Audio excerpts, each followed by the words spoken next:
수익꾼들이 가장 위험한 상황이 어떤 상황일까요? 내 집에 올랐어도 사줄 사람이 없을 때 가장 위험하더라. 왜냐? 집값 올라가서 세금은 늘어나는데 팔리지가 않는다. 도무지. 이때가 가장 위험할 때죠. 그렇다면은 팔리지 않으면 도망을 갈 수가 없죠. 근데 점점 더 사면 초과에 빠지고 있다.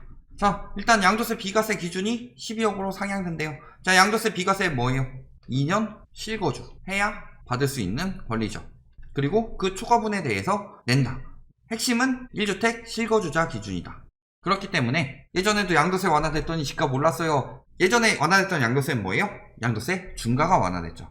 즉 다주택자들의 양도세가 완화됐다. 다주택자들의 양도세가 완화되면 무슨 일이 생기냐? 수익률이 올라가기 때문에 수요들이 몰려든다. 저번에 뭐 수익률이 떨어져서 매물이 안 나온다, 개뿔 말 같지도 않은 소리 하지 말고 수익률이 떨어지게 생기면은 손절하는 게 보통 답이에요. 왜 근데 부동산에 대해서는 반대를 이야기를 하냐? 수익률이 올라가면 수요들이 몰려오는 거고 수익률이 떨어지면 투자 수요들이 떨어지는 거예요. 모든 자산시장의 기본이죠. 그러니까 1주택 실거주자는 일부는 몸테크라고 해서 늘리고 고점에서 팔아서 전세 살다가 기다렸다가 저점에서 다시 사고, 여기까지는 투기꾼이라고 보기는 애매하니까 이들에게 대해서는 뭐 하겠다? 만약 이사 갈 때 집을 사야 되는데 양도세를 내서 집을 못 살 수가 있다. 그러니까 비과세 기준을 높여주겠다. 1주택 실거주자에 대해서. 반대로 장특공제는 줄인다는 거죠. 9억에서 12억은 혜택이고 그 이상에서 불이익이죠. 그러니까 비과세 여건에 들어가는 사람들은 실거주에서 나중에 팔려면 혜택인데 그 이상 엄청나게 고가는 오래 가지고 있다가 팔려고 하면 혜택을 4%에서 2%로 축소하니까 엄청나게 줄어든다는 거죠. 양도차익 최소 5억부터는 축소돼야 한다, 뭐 이런 이야기 하더니 장특공제만 축소했죠. 그리고 다주택 중과세 완화는 무산됐다. 다주택 중과세 완화는 하면 안 된다. 다주택 중과세 완화를 하는 순간에는 투기 수요가 몰려들어요. 그러니까 지금 언론에서 이야기하는 게 뭐예요? 일시적 완화는 안 되고 무조건 완화해야 된다. 왜 이렇게 해야죠? 매물 나오게 하려면 일시적 완화면 되는 거 아니에요? 그 기간 내에 매물 내놔라. 그러면은 일시적 완화할 때 판 사람은 매물을 내놓을 수 있지만 산 사람은 양도세를 더 내야 되니까 완화 기간 끝나니까 보통은. 그렇다면 어떻게 되는 거예요? 투기 수요는 억제가 되고 매물은 나올 수 있는 그게 일시적 완화죠.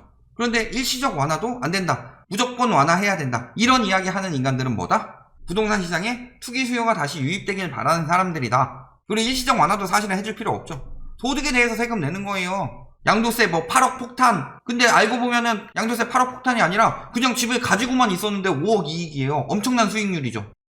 근데 그거를 폭탄이고 손해보는 것처럼 이야기한다. 예를 들어서 오른 가격을 그냥 벌었다라고 자꾸 언론에서 이야기를 하니까 그게 번 거 같은데 실질적으로 번 돈은 다 떼고 내 손에 들어오는 게 번 돈이에요. 지금도 봐봐요. 작년에 주식에서 3월부터 10월까지 신규 유입 수요들 단타 많이 해가지고 거래 수수료 이런 거 많이 냈죠. 그러니까 어떻게 돼요?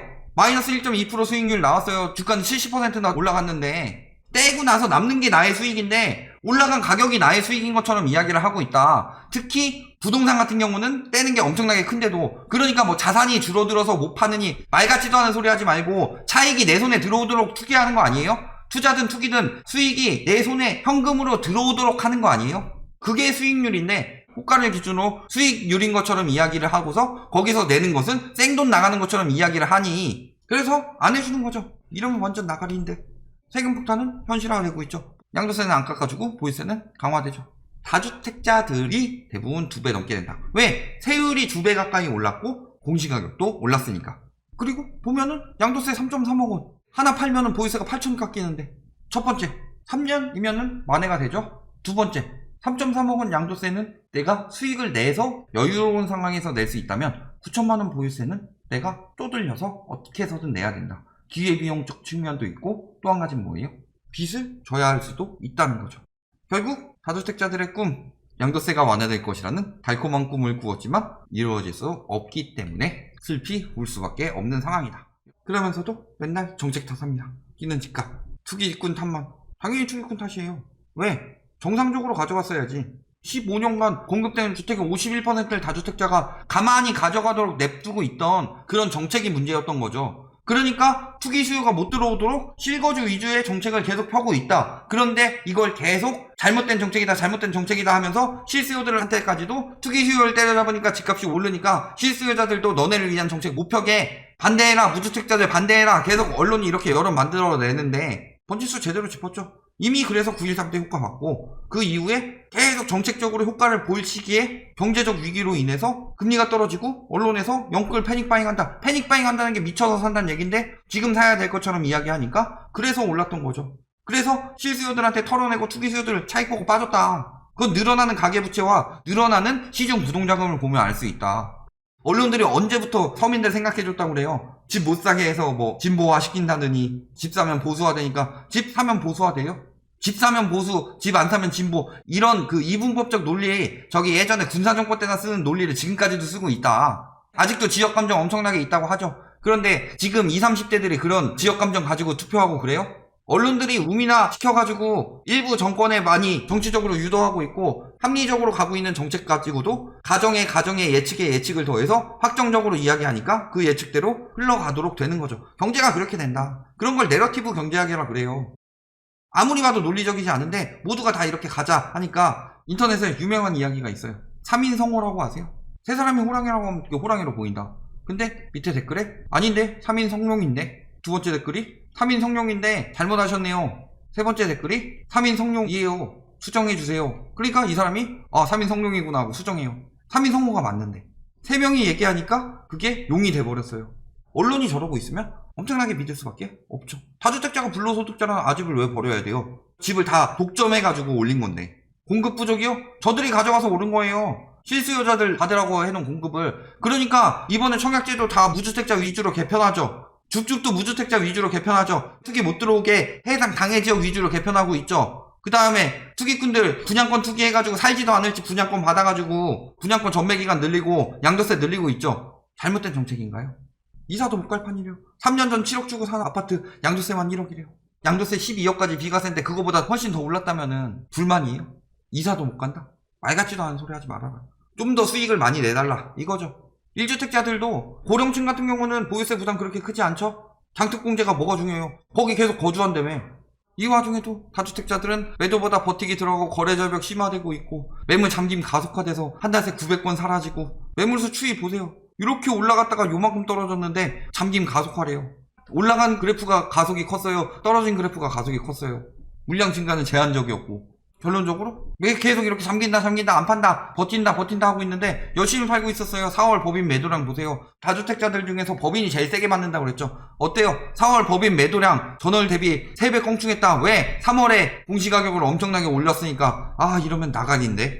그러니까 열심히 팔고 있는 거죠. 금매 안 내놓게 하려고 언론들이 저렇게 난리쳐서 금매가 안 나왔을 뿐이지 팔려고 계속 매물을 내놨다. 열심히 팔려고 하고 있었다. 그런데 언론이 계속 저렇게 띄워주네. 저 상황에 이용해서 최대한 수익 많이 내야지 하고 비싸게 판 거지. 당한 사람들인 거고 열심히 팔고 있었던 거예요. 다주택자 분양권 양도세 중과 앞두고 거래세도 엄청나게 팔고 있었어요. 매물 잠금이 아니라 팔려서 매물이 감소된 거라고요. 5월에 거래량 늘어난 거랑 매물 줄어든 거랑 비교해보세요. 1000건 거래됐는데 매물이 200개 줄어들었으면은 실질적으로 판 사람들이 엄청나게 늘어났다는 거죠. 안 샀으면 매물이 800개가 늘어날 상황이었는데 800개는 거래되고 1000건이 거래됐기 때문에 매물이 200개가 줄어든 것처럼 보인다. 이렇게 된다는 거죠. 자, 거기다가 국세청이 투기 수익 몰수 고발 다 뒤지고 있습니다. 탈세 계속하고 있죠. 지분 쪽에 기획부동산 이런 것뿐만이 아니라 코인으로 자금 다 빼돌리고 코인 탈세, 공매 떠넘기면서 다 탈세해놓고서 자기는 그 이상 벌어가고 엄청나게 많죠. 그런 탈세들 이제 국세청이 예전과 다르게 엄청나게 잡아내고 있더라. 앞으로 탈세는 점점 더 힘들어질 것이다. 다른 데서 나왔습니다. 자, 저번에 배를 잘 만드는 그 언론에 이어서 이번에 만국경제에서도 또 나왔습니다. 폭락 vs 폭등. 누가 맞을까요? 그나마 여기는 조금 더 공정하게 쓴 것은 상승론자들도 지금이 고점이 맞다고 하고 있다. 그럼에도 불구하고 우상향은 당분간 지속된다. 이런 식으로 이야기하고 있어요. 자, 수요도 줄고 있지만 공급 측면에서 눈에 띄는 방안이 없다는 게 주된 이유다. 공급은 크게 두 가지로 나눌 수 있죠. 매물, 그 다음에 입주는 지금 다룰 수 없으니까 분양으로 가는 게 맞죠. 그래서 보면 어때요? 입주 대란 임박이라고 하는데 공급 가뭄이다. 근데 2017년에도 공급 가뭄, 2018년에도 공급 가뭄, 아파트가 적다. 2019년에 2020년 전망하면서 살고 싶은 집은 부족하다. 왜 공급 부족이 아닐 때가 언제예요? 그러면 얼마나 공급해줘야 될까요? 서울에 한 공원이랑 이런 거 싹 다 밀어버리고 한 100만 채씩 공급하면 공급 부족 해결될까요? 그러면은 녹지 사라진다, 뭐 거주 요건 안 좋아진다 하면서 개난리 칠 거면서 왜 이악 물고 반대하냐? 공급하는 거. 과천 사천 가구 취소된 거 가지고 태릉 용산 다 취소된다고 자꾸 여론 만드냐? 공급되면은 지들이 하는 말이 불안한 게 걸렸기 때문이죠. 그런데 보면 어때요? 2017년 공급 부족이었어요? 2018년 공급 부족이었어요?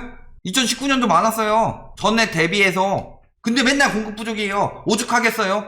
얼마나 지어줘야 공급 부족이 아닌데. 서울만 이런 식으로 나오고 있죠. 서울 줄어든 것처럼 보이죠. 어디서 뽑은 거야? 2017, 18, 19, 20년 공급 계속 늘어나는데 올해가 평년 수준이죠. 요때는 아예 제외하고 저 때는 한참 주택 지어야 될 때니까. 그리고 22년 줄어들고 23년부터는 지금 그거 반영 안 됐는데 공급 정책 엄청나게 나오니까 공급량 쭉 늘어나죠. 재건축 안 돼서 그렇다. 재건축 사업 승인 보세요. 언제부터 늘어났나? 사업 승인이 이때랑 비교했을 때 적어요? 많아요? 이때 집값 계속 떨어지고 있었는데 공급 부족이에요? 거기다 청약 수요 줄어들고 있죠. 청약 경쟁률 하락. 그래도 뭔가는 오른다고 하고 싶으니까. 당첨가점 상승한 이유는 뭐예요? 당첨가점이 높은 사람들이 예전부터 경제에 대해서 준비해오고 그러니까 당첨가점이 높을 뿐이죠. 청약 경쟁률이 하락했다는 것 자체가 문제인 거죠. 청약에 들어갈 수 있는 여력이 되는 수요들이 줄었다. 대부분 다른 데는 많이 오르지도 않았죠. 인천만 엄청나게 올랐죠. 결론, 팔자니 이제 양도세 폭탄이고, 양도세 폭탄을 상쇄하자고 비싸게 팔자니 아무도 안 사. 공급 부족 여론 타서 팔자니 그러면 언제까지 팔아야 돼요? 내년. 공급 부족 여론 타려면 딱 내년까지 팔아야 돼요. 내년에 못 팔면 23년부터는 나가리다 완전히. 공급 부족 때문에 올랐으면 23년부터는 공급 과잉 때문에 떨어지겠네요? 그러면은 지금이 고점이라는 건데 21년, 22년에 실수요가 왜 사야 돼요? 빠져나갈 길이 없다. 보유세 부담은 계속 늘어나고 계속 버텨봐라. 과연 언제까지 버틸 수 있나? 여기까지 말씀드리겠습니다.